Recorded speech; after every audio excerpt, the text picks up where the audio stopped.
ನಮ್ಮ ಸಮಸ್ಯೆ ಬಿಡೋದು, ನಿಮ್ಮ ಸಮಸ್ಯೆ ಏನಲ್ಲ, ನಮ್ಮ ಸಮಸ್ಯೆ ಅಲ್ಲ. ಅದು ನಮ್ದು ಯಾಕಂದ್ರೆ ಜಿಲ್ಲಾ ಹೊಡಿಬೇಕಾಗಿತ್ತು, ಇನ್ನೂ ಮಟ್ಟ ಹೊಡೆದಿಲ್ಲ. ಅದಕ್ಕೆ ಕಾರಣಗಳು ಭಾಳ ಅದಾವ. ಮುಂದಿನ ನಿರ್ಮಾಣದಾಗ ನಾ ಸಾಕಷ್ಟು ಮುಖ್ಯಮಂತ್ರಿ ಕಡೆ ನಾನು ಒಂದು ಭಾಳಷ್ಟು ಸಲ ಹೋದಾಗ ನಾನು ಮೊದಲೇ ಏನು ಹೇಳ್ತೀನಪ್ಪ ಅಂತಂದ್ರೆ, ನಿಮ್ಮ ಕೈ ಮುಗಿದು ಕೇಳ್ಕೊತೀನಿ ಸಾಹೇಬ್ರೆ, ಕಾಲು ಬೀಳ್ತನು, ನಮ್ಮ ಜಿಲ್ಲಾ ಹೊಡೆದು ಕೊಡೋಕೆ ಹೇಳಿ ಒಂದು 2-3 ಸಲ ಹೇಳಿಲ್ಲ. ರಾಯಬಾಗ್ನಲ್ಲಿ ಬೆಳಗಾವಿ ಜಿಲ್ಲಾಧಿಕಾರಿಗಳಿಂದ ನಡೆದ ಸಾರ್ವಜನಿಕ ಜನಸ್ಪಂದನ ಕಾರ್ಯಕ್ರಮದಲ್ಲಿ ಕೇಳಿಬಂದ ಚಿಕ್ಕೋಡಿ ಜಿಲ್ಲೆ ಕೂಗು.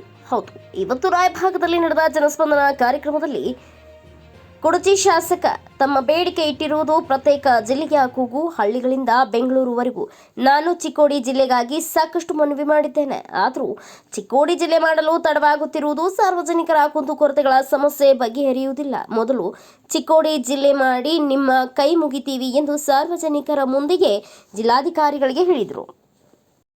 ತಮ್ಮನವರು ಸಾಹೇಬರು ಒಂದೆರಡು ಮಾತುಗಳನ್ನು ಆಡಬೇಕಂತ ಅವರಲ್ಲಿ ವಿನಂತಿ ಸರ್. ಈ ಒಂದು ಜನಸ್ಪಂದನ ಕಾರ್ಯಕ್ರಮದಲ್ಲಿ ಆತ್ಮೀಯರು, ಹಿರಿಯರು, ರಾಯಬಾಗ್ ಶಾಸಕರಾಗಿರ್ತಕ್ಕಂಥ DM ಐಹೊಳೆ ಸಾಹೇಬ್ರೆ, ಈ ಒಂದು ಕಾರ್ಯಕ್ರಮದ ಕೇಂದ್ರ ಬಿಂದು, ಕಾರ್ಯಕ್ರಮದ ಅಧ್ಯಕ್ಷ ಸ್ಥಾನವನ್ನು ಅಲಂಕರಿಸಿರ್ತಕ್ಕಂಥ ಬೆಳಗಾವಿ ಜಿಲ್ಲೆಯ ಜಿಲ್ಲಾಧಿಕಾರಿಗಳಾಗಿರ್ತಕ್ಕಂಥ ರೋಷನ್ ಸಾಹೇಬ್ರೆ, ಬೆಳಗಾವಿ ಜಿಲ್ಲೆಯ ಜಿಲ್ಲಾ ಪಂಚಾಯಿತಿ CEO ಆಗಿರ್ತಕ್ಕಂಥ ರಾಹುಲ್ ಸಾಹೇಬ್ರೆ, ಸಂಭಾವಿ ಸಾಹೇಬ್ರೆ, DSP ಸಾಹೇಬ್ರೆ, ತಹಸೀಲ್ದಾರ್ ಸಾಹೇಬ್ರು ಅದಾರ, EO ಅದಾರ, ಯಾವತ್ತಿಗೂ ನೆರೆದಿರ್ತಕ್ಕಂಥ ರಾಯಬಾಗ್ ತಾಲೂಕದ ಪೂಜ್ಯ ರೈತ ಬಾಂಧವರೇ ಮತ್ತು ಅಣ್ಣ ತಮ್ಮಂದಿರೇ ಮತ್ತು ಪತ್ರಿಕೋದ್ಯಮದ ಸಹೋದ್ಯೋಗಿಗಳೇ, ನಾನೇನು ಜಾಸ್ತಿ ಮಾತಾಡೋಕ್ಕೆ ಹೋಗಿಲ್ಲ. ಯಾಕಂದ್ರೆ ನಾನು ಶಾಸಕನಾಗಿದ್ದ ಮೊದಲನೇ ಕಾರ್ಯಕ್ರಮ. ನೀವು ಎಂಥ ಸಮಸ್ಯೆಗಳು ತೊಗೊಂಡು ಬರ್ತೀರೋ ಇಲ್ಲಿ ಅಂತ ಹೇಳಿ ನಾವು ಬರೀ ನೋಡಕ್ಕೆ ಬಂದೆ. ನೀವು ಯಾಕಂದ್ರೆ ನನ್ನ ಕಡೆಯೂ ಸಮಸ್ಯೆಗಳ ಸಂಬಂಧ ನೀವು ಬರ್ತಿರ್ತೀರಿ.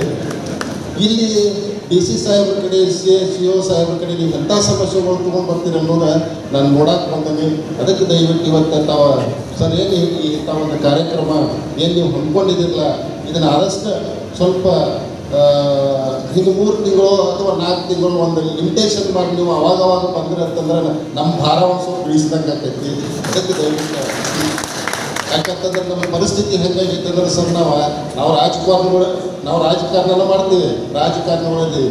ಇವತ್ತು ತಾವು ಅತ್ನಿ ಕಟ್ಟ ಕಡೆಯಿಂದ ಇವತ್ತು ನಂದ ಹಾರೋದೇರಿ ಕ್ರಾಸ ನನ್ನ ಕ್ಷೇತ್ರ ಮುಗುಳುಕೋಡದಿಂದ ತಮ್ಮನ್ನು ಭೇಟಿಯಾಗಕ್ಕೆ ಬರ್ಬೇಕಂದ್ರೆ 130 ಕಿಲೋಮೀಟರ್ ಬರ್ಬೇಕು ಸರ್. ನಾವು ಒಬ್ಬ ಬಡ ರೈತ ತನ್ನ ದುಡಿದ ಪಗಾರ ಒಂದು ಬಸ್ಸಿಗೆ ಬರಬೇಕು, ಬಸ್ಸಿಗೆ ತಿರುಗಿ ನಿಮ್ಮನ್ನು ಭೇಟಿಯಾಗಿ ತಿರುಗಿ ಬರ್ಬೇಕಂತಂದ್ರೆ ಒಂದು ದಿವಸ ಹೋಗ್ತೈತಿ. ಇಲ್ದಿದ್ರೆ ಅವ್ನು ಪಾಪ ವಸ್ತಿ ಮಾಡ್ಕೊಂಡು ಆ ಸಮಸ್ಯೆಗಳು ನಿಮ್ಗೆ ಕೇಳ್ಕೊಂಡು ಬರಕ್ಕೆ ಬರ್ಬೇಕಾಗತ್ತೆ. ಅದಕ್ಕೆ ದಯವಿಟ್ಟು ಅದು ನಮ್ಮ ಸಮಸ್ಯೆ ಬಿಡೋದು, ನಿಮ್ಮ ಸಮಸ್ಯೆ ಏನಲ್ಲ, ನಮ್ಮ ಸಮಸ್ಯೆ ಅಲ್ಲ. ಅದು ನಮ್ದು ಯಾಕಂದ್ರೆ ಜಿಲ್ಲಾ ಹೊಡಿಬೇಕಾಗಿತ್ತು, ಇನ್ನೂ ಮಟ್ಟ ಹೊಡೆದಿಲ್ಲ. ಅದಕ್ಕೆ ಕಾರಣಗಳು ಭಾಳ ಅದಾವ. ಮುಂದಿನ ನಿರ್ಮಾಣದಾಗ ನಾ ಸಾಕಷ್ಟು ಮುಖ್ಯಮಂತ್ರಿ ಕಡೆ ನಾನು ಒಂದು ಭಾಳಷ್ಟು ಸಲ ಹೋದಾಗ ನಾನು ಮೊದಲೇ ಏನು ಹೇಳ್ತೀನಪ್ಪ ಅಂತಂದ್ರೆ, ನಿಮ್ಮ ಕೈ ಮುಗಿದು ಕೇಳ್ಕೊತೀನಿ ಸಾಹೇಬ್ರೆ, ಕಾಲು ಬೀಳ್ತನು, ನಮ್ಮ ಜಿಲ್ಲಾ ಹೊಡೆದು ಕೊಡೋಕೆ ಹೇಳಿ ಒಂದು 2-3 ಸಲ ಹೇಳಿಲ್ಲ. ಅದಕ್ಕೆ ದಯವಿಟ್ಟು ಆ ಹೋರಾಟ ನಮ್ದು ಮುಂದಿನ ನಿರ್ಮಾಣದಾಗ ಆ ಹೋರಾಟ ನಮ್ದು ಇರ್ತೈತಿ. ಅದಕ್ಕೆ ಐಹೊಳೆ ಸಾಹೇಬ್ರು ಒಂದಿನ ಕೈ ಜೋಡಿಸ್ಲಿ. ಅದಕ್ಕೆ ತಾವು ಏನು ಸಮಸ್ಯೆಗಳನ್ನು ತೊಗೊಂಡು ಬಂದಿದ್ದೀರಿ ಸಮಾಧಾನದಿಂದ ಎಲ್ಲರೂ ನಾವು ಇರ್ತೀವಿ, ಕಾರ್ಯಕ್ರಮ ಮುಗಿದ್ಬಿಟ್ಟ ನಾವು ಇರ್ತೀವಿ. ದಯವಿಟ್ಟು ಎಲ್ಲರೂ ಸಮಾಧಾನದಿಂದ ಬಂದು ತಮ್ಮ ಸಮಸ್ಯೆಗಳನ್ನು ಕೇಳ್ಕೊಂಡು ನಾನು 2 ಮಾತು ಮುಗಿಸ್ತಾ